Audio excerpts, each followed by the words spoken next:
I worked for the British Foreign Office. I became a British ambassador. I was a British diplomat for 20 years.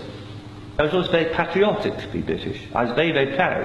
I remember when I first became a British ambassador and first went out in my own flag car with the Union Jack flying on the front as the ambassador, you know, I had a lump in my throat. It was a proud moment for me. It was only 6 months after that I discovered that in the country where I was ambassador, we and the Americans were shipping people in order for them to be tortured. And some of them were tortured to death. Now, as you may imagine, my worldview changed. It was at the same time, about a month later, we invaded Iraq against the will of the Security Council. Not just without permission of the Security Council, but in the full knowledge that if it had gone to the Security Council, we would have been voted down. And I, as a British diplomat, saw all the internal memos that went through that decision. I know for certain, I used to be head of the FCO unit that monitored Iraqi weapons of mass destruction. And I know for certain, I can tell you, that they knew there weren't any. It wasn't a mistake, it was a lie.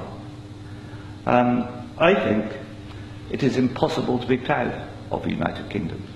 I think when we invaded Iraq, we did to the United Nations what Hitler and Mussolini did to the League of Nations.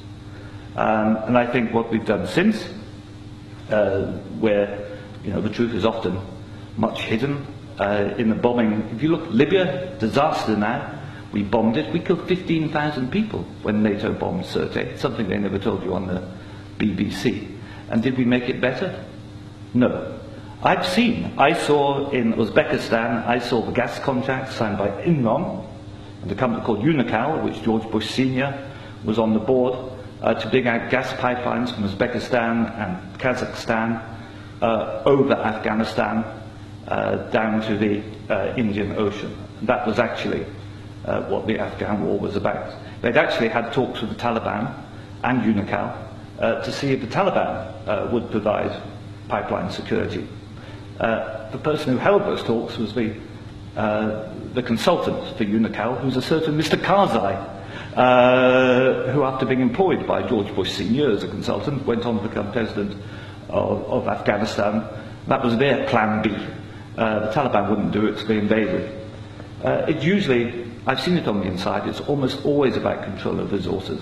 It is every bit as corrupt as our first speaker. I'm sorry, I'm also terrible with names. You are absolutely right, Andrew.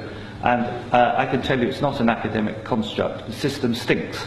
Westminster stinks. The British government is deeply, deeply immoral. They don't care how many people they kill abroad if it advances them. And anybody who votes no is voting to support a psychologically flawed, a pathological state, which is a danger in the world, a rogue state, a state prepared to go to war to make a few people wealthy.